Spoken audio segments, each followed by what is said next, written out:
हाँ जी। अच्छा, आज कुछ हम डिस्कशन करने वाले हैं कि क्यों ACCA और CA के जो स्टूडेंट्स हैं वो फेल होते हैं।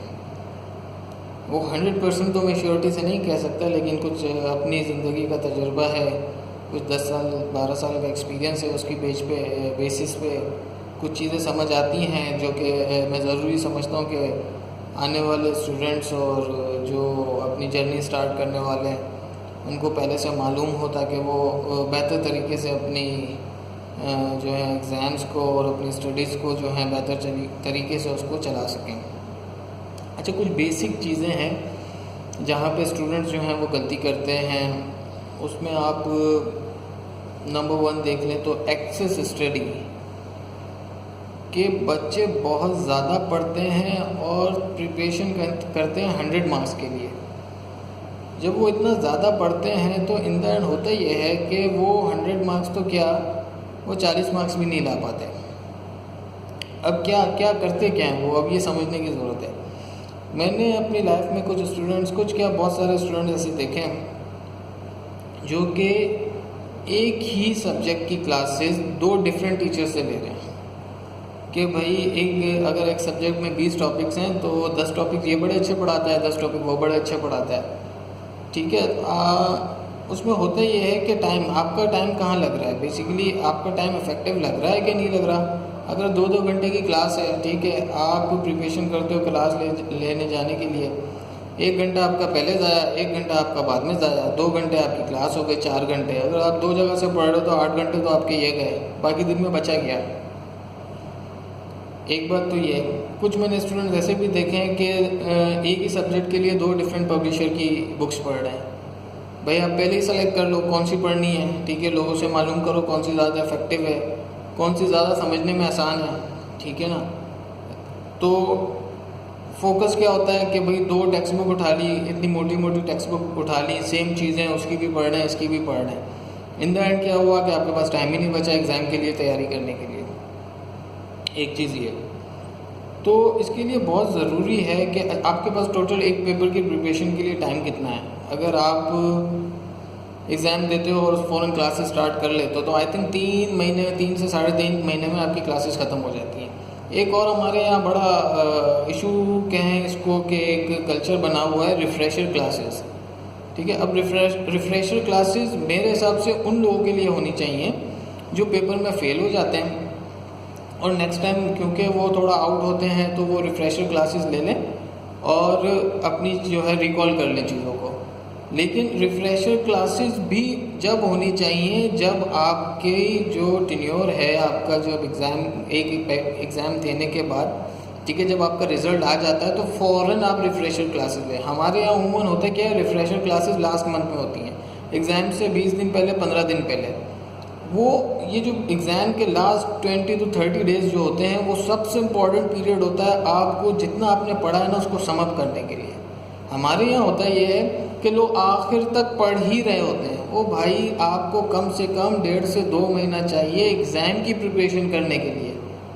3 महीने में आपने नॉलेज गेन करनी है उस पर्टिकुलर सब्जेक्ट की, और उसके बाद जो लास्ट का आपके 30 to 45 डेज़ हैं उसमें सिर्फ आपने एग्ज़ाम की प्रिपरेशन करनी है कि आपने पेपर किस तरह अटैम्प्ट करना है। हमारे इधर ये कोई कॉन्सेप्ट ही नहीं है।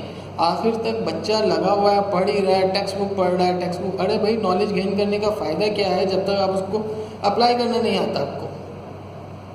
तो ये सबसे बड़ा अलमिया हमारे यहाँ के लोग इतना पढ़ते हैं, पढ़ते बहुत कुछ हैं, इन द एंड चीज़ों को समझ नहीं कर पाते और एग्ज़ाम आपका जो पेपर है वो रह जाता है। तो ज़रूरत यह है, इसका सोल्यूशन क्या है, आप 3 महीने क्लासेस लें, उसके बाद आपने टेक्स्ट बुक अपनी कंप्लीट कर ली, आपने पूरी नॉलेज गेन कर ली, then come to exam preparation. Exam को किस तरह तैयार करना है वो बहुत ज़रूरी है। अब उसके लिए क्या चीज़ें हैं, आप पास्ट पेपर्स इस तरह सॉल्व करें जैसे आप एग्ज़ाम कंडीशन में बैठे हुए। आपने एक पेपर स्टार्ट किया, 3 घंटे में उसको सॉल्व करें। उसके जो आंसर्स हैं जो एग्जामिनर्स की तरफ से आते हैं, प्रोफेशनल बॉडीज़ की तरफ से आंसर आते हैं, उसको मैच करें अपने आंसर से। उसमें देखें कि क्या डिफरेंस है। बाज़ औक़ात ऐसा होता है कि आपने भी वही लिखा है, एग्ज़ामिनर ने भी वही लिखा है, लेकिन लिखने का तरीका क्या है एग्ज़ामिनर का। सबसे इम्पॉर्टेंट चीज़ है कि आप एग्ज़ामिनर के फ़्लो को मैच कर लें। वंस आपने वो क्या चाहता है, क्या मांग रहा है, वो मैच कर लिया, उसके बाद आप देखिएगा आपके पेपर रुकेंगे ही नहीं, स्ट्रेट आपके पेपर निकलेंगे। क्यों? क्योंकि जो उसको चाहिए आपने वो डिलीवर करनी है। ठीक है, वो मांगता क्या, आप लिख के क्या आते हो, सबसे बड़ा डिफरेंस ये है। मैं एग्ज़ाम सेंटर से आप बाहर निकलते हैं, ओ जी यार बड़ा पेपर ज़बरदस्त हो गया, अच्छा जी, रिज़ल्ट आता है फेल। क्यों? अरे भाई आपने अपनी समझ से लिख दिया, वो उसकी क्या नाम है, उसकी डिमांड कुछ और थी, उसकी रिक्वायरमेंट कुछ और थी, आपने अपनी जो है क्या नाम है हिसाब से चीज़ें लिख के आ गए। तो इसको थोड़ा समझ करते हैं कि भाई आपने 2 से 3 महीने में नॉलेज गेन करनी है, फिर आपने सिर्फ और सिर्फ एग्ज़ाम प्रिपरेशन करनी है। एग्ज़ाम प्रिपरेशन कैसे करेंगे आप? मैक्सिमम पास पेपर्स करें, आपकी जो रिवीजन किट्स आती हैं वो करें, और रिफ़्रेशर सिर्फ उन लोगों के लिए है जिनका पेपर रुक गया है और वो नेक्स्ट अटेम्प्ट के लिए वापस जा रहे हैं, तो वो कोई 15-20 दिन का रिज़ल्ट के फ़ौरन बाद उस रिफ़्रेशर को लें। एंड में रिफ़्रेशर को ना, एंड में भी 6-6 घंटे का रिफ़्रेशर हो रहा है। सुबह बच्चा निकल रहा है, 1 घंटा पहले निकलता है, 6 घंटे क्लास लेता है, 1 घंटा फिर घर पहुंचने में लगता है, उसके बाद उसके अंदर वो क्या नाम है एनर्जी लेवल ही नहीं बचता बाकी पढ़ाई करने का। वो आखिर तक बेचारा पढ़ता ही रहता है, एग्ज़ाम देने जाता है, फेल हो जाता है। तो भाई आप अपना लास्ट 45 डेज सिर्फ और सिर्फ एग्ज़ाम प्रिपरेशन के लिए रखें, जिसमें सिर्फ और सिर्फ आप जो है एग्ज़ाम की टेक्निक्स पे काम करें, पेपर्स अटैम्प्ट कैसे देखें। सबसे इम्पॉर्टेंट चीज़ है कि उस 3 घंटे में आप कैसा परफॉर्म करते हो, वो इम्पॉर्टेंट चीज़ है। अगर आपको पेपर आता भी है, आप पैनिक हो गए, आप कंफ्यूज हो गए, आपका पेपर गया। आपने अपनी नर्व्स पे कंट्रोल करना है, पेपर को बड़ा रिलैक्स मोड में जो है ना आपने उसको अटैम्प्ट करना है। अब पेपर को सॉल्व करने की भी बहुत सारी टेक्निक्स है। जब आप पास पेपर्स करोगे आपको पता चलेगा कि आपको लिखना कितना है।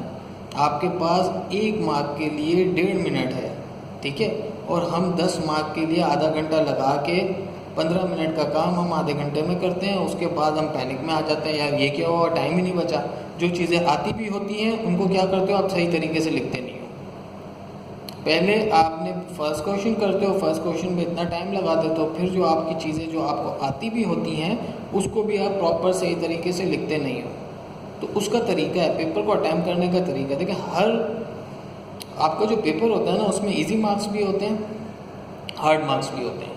तो सब इजी मार्क्स हर पेपर में तकरीबन कुछ नहीं तो मिनिमम 20 मार्क्स तो आपके सामने ऐसे पड़े होते हैं कि भाई उठाओ और उसको तो आप गेन कर लो पहली फुर्सत में। तो आप पहले पूरे पेपर का गो थ्रू करें, उसके अंदर से जो इजी मार्क्स हैं, अगर फॉर एग्जांपल मैं कहता हूँ 20 मार्क्स आपके इजी मार्क्स हैं, अब उसके लिए टाइम कितना एलोकेटेड है, 30 मिनट्स। लेकिन आप उस इजी मार्क्स को आराम से 15 मिनट में गेन कर सकते हो। वंस आपने 20 मार्क्स 15 मिनट में गेन कर लिए, अब आपके पास बचते हैं 2.25 घंटे कितने मार्क्स लेने के लिए, 30 मार्क्स लेने के लिए। एक प्रॉब्लम हमारा सबसे बड़ा ये है कि हम पढ़ते हैं 100 मार्क्स लेने के लिए। वो भाई गोल्ड मेडल नहीं लाना है, गोल्ड मेडल हमें चाहिए ही नहीं। आपने 50 नंबर लेने हैं, आपसे कोई नहीं पूछेगा कि भाई आपने ये क्वालिफिकेशन तो ले ली लेकिन आपने मार्क्स तो बताओ, कोई मार्क्स नहीं पूछेगा। क्वालिफिकेशन मैटर करती है, मार्क्स मैटर नहीं करते। और जो वो 80, 90, 95 नंबर वाले जो बच्चे होते हैं ना, वो एक्सेप्शनल केस होते हैं, हमें उनको फॉलो नहीं करना। वो बच्चे तो कब आते हैं और कब क्वालिफाई करके निकल जाते हैं पता भी नहीं चलता। तो हमें अपनी कैपेसिटी के हिसाब से चलना है कि भाई मुझे 50 नंबर मिल जाए मेरे लिए हाई इनफ है, गुड इनफ है कि भाई मेरा पेपर पास हो गया। कि हमारे केस में प्रॉब्लम क्या है, 49 = 0, 50 = 100। ये फॉर्मूला है सिंपल। तो आपने 50 मार्क्स लेने हैं और तैयारी भी 50 मार्क्स की ही करनी है। 100 मार्क्स की तैयारी करोगे, बहुत ज़्यादा पढ़ोगे, एंड में समक नहीं कर पाओगे चीज़ों को, ठीक है, एक शेप नहीं दे पाओगे, इन द एंड आपका पेपर रह जाएगा। तो मैं बता रहा था कि पेपर को अटैम्प्ट कैसे करना है। पेपर को अटैम्प्ट इस तरह करना है कि आपने सबसे पहले इजी मार्क्स लेने हैं, क्वेश्चन, जब आप एक क्वेश्चन स्टार्ट करते हो उसमें जितने भी इजी मार्क्स हैं वो आप उसको लो, बाकी की जगह छोड़ो, आगे चले जाओ। जो आता है सबसे पहले उसको करके वन साइड कर लो। आपके अंदर ऑटोमेटिकली एक कॉन्फिडेंस आ जाएगा कि भाई मैं कोई 20-25 मार्क्स कर चुका हूँ और मेरा टाइम कितना स्पेंड हुआ है, 15 मिनट 20 मिनट। अब आपके पास टाइम पड़ा हुआ है। अगर आप लाइन से चलोगे, ठीक है, और आप क्या करोगे कि एक क्वेश्चन है उसमें आपको 5 मार्क्स आते हैं, 25 मार्क्स नहीं आते, उस 25 मार्क्स के पीछे आप इतना टाइम ज़ाया कर दोगे कि जो नेक्स्ट क्वेश्चन के इजी मार्क्स पड़े हैं उसमें आप पूरा नहीं लिखोगे कि यार अब टाइम नहीं है, शॉर्ट शॉर्ट लिखो और आगे निकलो। तो बहुत ज़रूरी है कि आप पहले अपने पेपर को सही से गो थ्रू, आपको 15 मिनट मिलते हैं पढ़ने के लिए, आप उसको पढ़ें, उसमें से जो आपको आता है उसके आंसर्स पहले ही अपने दिमाग में रिकॉल कर लें, और जैसे ही आपका टाइम स्टार्ट होता है राइटिंग का, फ़ौरन विदिन 10 to 15 मिनट्स सारे इजी मार्क्स गेन कर लें। उसके बाद जो आपके सिनेरियो बेस्ड क्वेश्चन है, ठीक है, सिनेरियो बेस्ड क्वेश्चन का, क्योंकि मैं ACCA बेस्ड हूँ, ठीक है, तो मैं उसके हवाले से आपको बताता हूँ। जब आप पास पेपर्स की तैयारी करते हो, ठीक है, आप रिवीजन किट्स को अच्छी तरीके से करते हो, 2-2, 3-3, 4-4 बार एग्ज़ाम कंडीशन में बैठ के आप जैसे 3 घंटे बैठो और प्रॉपर आप एग्ज़ाम की तरह उसको सॉल्व करो, उसके आंसर चेक करो, उसमें जो गलती है आप फिर रीअटेम्प्ट करो। नॉर्मली क्या होता है, एक पेपर को हम एक दफ़ा अटैम्प्ट करते हैं, उसका आंसर देख लेते हैं, हम बोलते हैं यार ठीक है हमें आंसर तो पता चल गया, अब क्या फ़ायदा हमको वापस करने का। नहीं, उसको रीअटेम्प्ट करो। उससे क्या होगा कि आप किस तरह उसको अप्लाई करके लिखना है वो आ जाएगा, और सेकंड आपको टाइम मैनेजमेंट आएगी। 2 बार 3 बार लिखने से आप क्विक होते जाओगे। वंस आप क्विक हो गए, ठीक है, तो आपको पेपर करना आसान हो गया। तो एक ही पेपर को जब तक आपको उस पेपर के करने के बाद कॉन्फिडेंट आ गया, मैंने बड़ा फ्लो में इस पेपर को अटैम्प्ट किया, जब तक आप उसको रीअटेम्प्ट करते रहो 2 बार 3 बार, आप उसको एक दिन आप 3 घंटे 4 घंटे 6 घंटे उस पेपर पे लगा दो, कोई प्रॉब्लम नहीं है। ये सबसे इम्पॉर्टेंट है कि आप अपने पेपर को जो है इस तरह तैयार करो कि जब आप वो 3 घंटे बैठे हो ना, वो आपको हलवा लग रहा हो।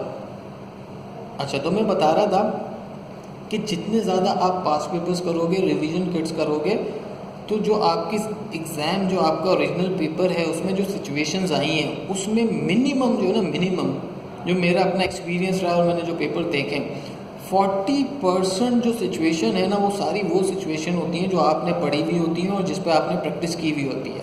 अब आप सोचो कि आपने 20 मार्क्स वैसे ही गेन किए हुए हैं, 30 to 40 मैक्सिमम कभी 50% भी हो जाता है, 50% ऐसे मार्क्स आपके पेपर में पड़े हैं जिसका आपको पता है कि यार इस सिचुएशन में ये लिखना है।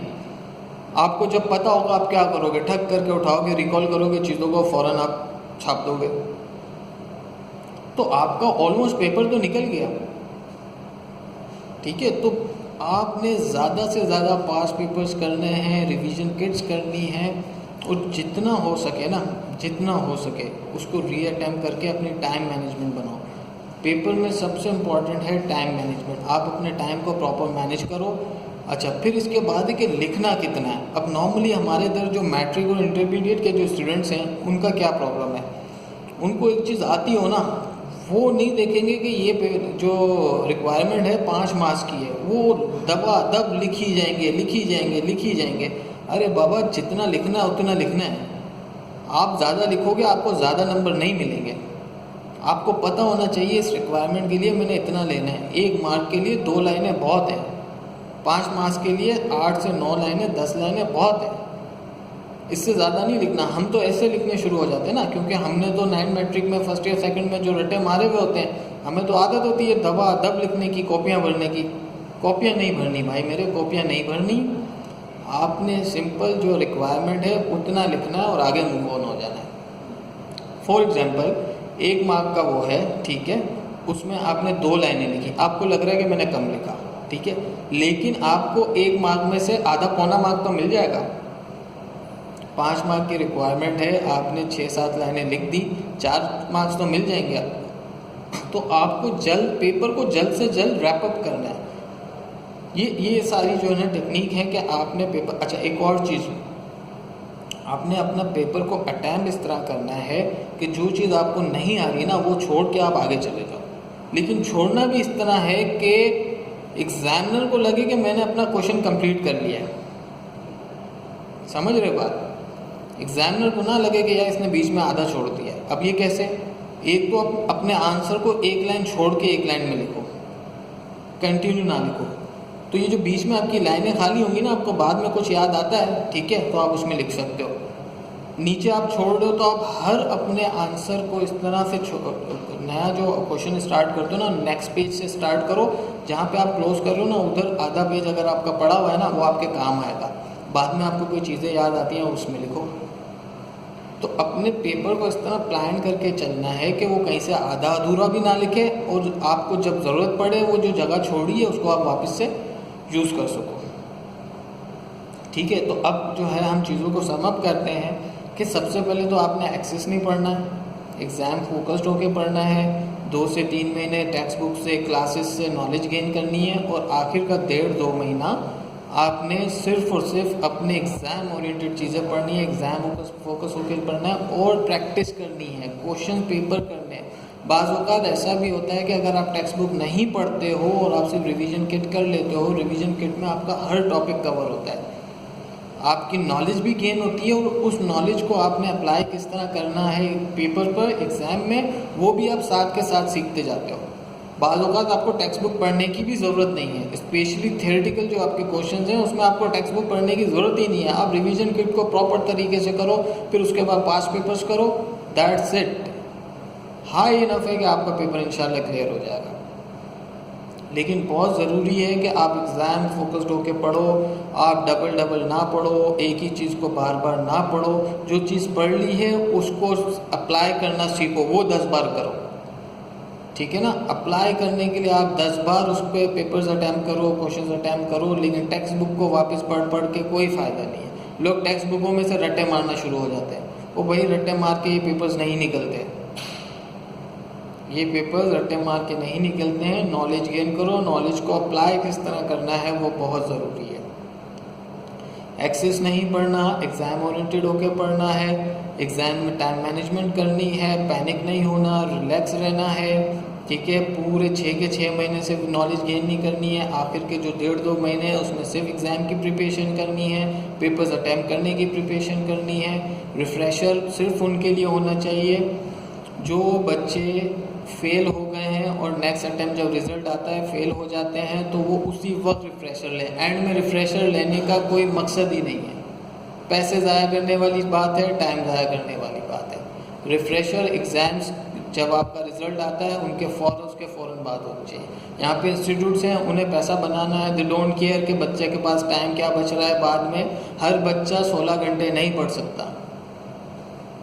आपने अपनी लाइफ में देखे होंगे कुछ बच्चे ऐसे होते हैं जो बहुत कम पढ़ते हैं, पास हो जाते हैं। द रीज़न इज़ ओनली कि वो एग्ज़ाम फोकस पढ़ते हैं, ठीक है। कुछ बच्चे ऐसे भी हैं जो 16-16 घंटे पढ़ते हैं, 6 घंटे सोते हैं, 5 घंटे सोते हैं, पूरा दिन पूरी रात किताबों में होते हैं, उसके बावजूद उनके पेपर्स पास नहीं होते। तो सिंपल ये है कि आपने इफ़ेक्टिव पढ़ना है, ठीक है, कम टाइम में क्वालिटी पढ़ना है। That is how you can clear your exams easily or in a smooth way. तो आई थिंक ये फ्रूटफुल रहा होगा मेरी ये जो आज की जो डिस्कशन थी। कोशिश की है कि जो अपना एक्सपीरियंस रहा है वो आप लोगों से शेयर करूं।